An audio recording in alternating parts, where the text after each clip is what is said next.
Welcome everyone, I'm Dale and this is Cinema Historia. A wealthy New Yorker, a lost love, and a small town family with high hopes. This week we're going back to 1952 for a musical comedy film called Has Anybody Seen My Gal? Starring Piper Laurie, Rock Hudson, and Charles Coburn. And this is directed by Douglas Sirk. Entering through swinging gates, a long curvy driveway is the path past a swimming pool and lavish gardens to a mansion fit for a king in this 1928 Tarrytown, New York setting. Its owner, aging and lonely New York millionaire Samuel Fulton, played by Charles Coburn, has decided to leave his fortune to the family of the late Millicent Blaisdell. Explaining to his lawyer she was the only woman he has ever been in love with, had turned him down to marry a bookkeeper making $30 a week.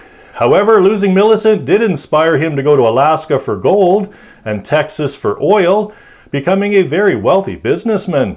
Upon his doctor's request, and fearing the family will spend the money unwisely, Samuel decides to visit them in their small town of Hilverton, Vermont.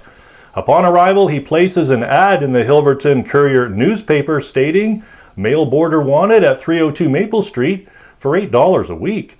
Confused on how the ad came to be, but needing the money, Samuel is now their boarder under the alias John Smith. Now as John Smith, he is greeted by youngest daughter Roberta, brother Howard, parents Charles and Harriet, and older daughter Millicent, nicknamed Millie, played by Piper Laurie. Father Charles owns the Blaisdell drugstore, and his employed soda jerk Dan Stebbins, played by Rock Hudson, is the man Millie is dating and wishes to marry. Mother Harriet, however, has other plans. She wishes her daughter to marry Carl Pennick, a wealthy young snob that could buy Millie everything that Harriet never had. To further his investigation, John begins working alongside Dan at the soda fountain. This is a funny part of the movie, making ice cream sodas and tutti frutti delights. One night, Millie and Dan announce their engagement, much to the family's acceptance, except for an upset Harriet. Shortly after, John's lawyer, Edward Norton, arrives with a check, announcing that the family has inherited $100,000 from an unknown eccentric. I wonder who that was. So, does Charles keep his old-fashioned drugstore? Does Millie stay engaged and in love with Dan? Or does the Blaisdell family immediately give up their humble living for the upper-class lifestyle?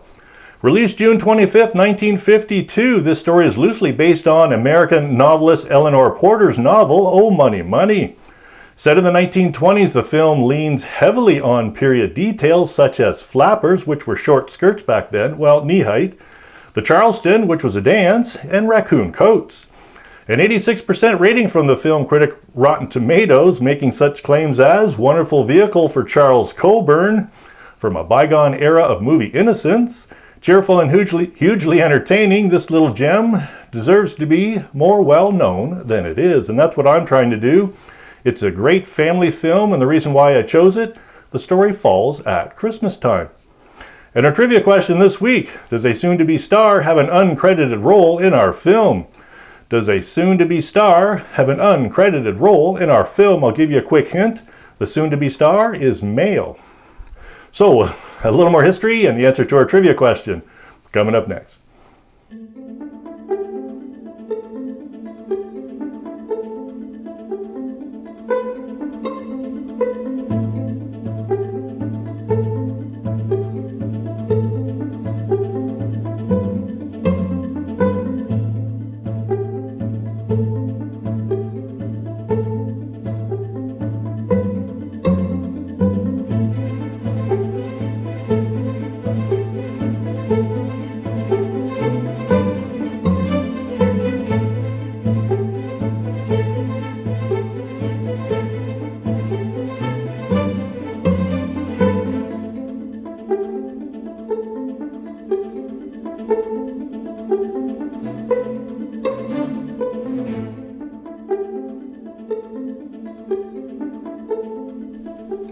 Now, two of the characters in our film, Dan and John, had positions as soda jerks.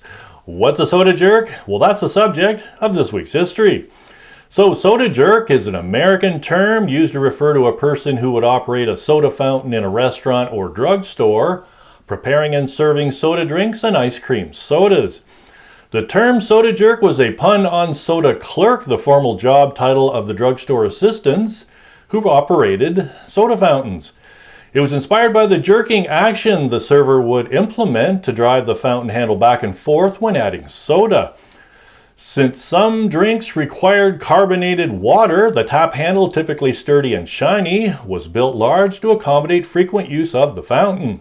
The practice of operating a soda fountain in a drugstore reached its peak in the 1940s, but was popular from the 1920s through the 1950s due to economic and social trends. Soda jerking was dominated by popular young men with loud personalities and good people skills, being described as a consummate showman, innovator, and freelance linguist. The drinks were made by mixing flavored syrup, carbonated water, and occasionally malt powder over either ice or a few scoops of ice cream. The drink would then be served in a tall glass with a long-handled spoon, most commonly known as a soda spoon, and drinking straws. Soda jerks were known for having their own lingo for how their drinks were made, creating nicknames for different drinks.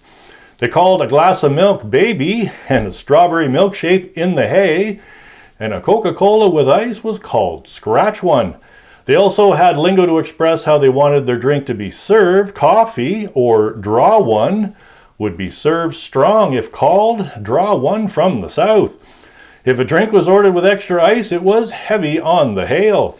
Some of the terms are still used today, including egg creams, the shorthand for a chocolate soda with some milk, commonly known in New York, where they originated. Unfortunately, the proliferation of ice cream parlors declined as drive-ins and walk-up fast food stands grew in popularity, and grill and fry cooks replaced soda jerks. Quite a shame. I remember a soda jerk in our area. We had a local drugstore with one behind the counter, and my favorite was the banana split. In fact, I think I used to watch a show Saturday mornings right before the Monkees called the Banana Splits. And answer to our trivia question this week. Does a soon-to-be star have an uncredited role in our film? Yes, he certainly did. The soon-to-be star was actor James Dean. He had an uncredited role as a spoiled student at the soda fountain.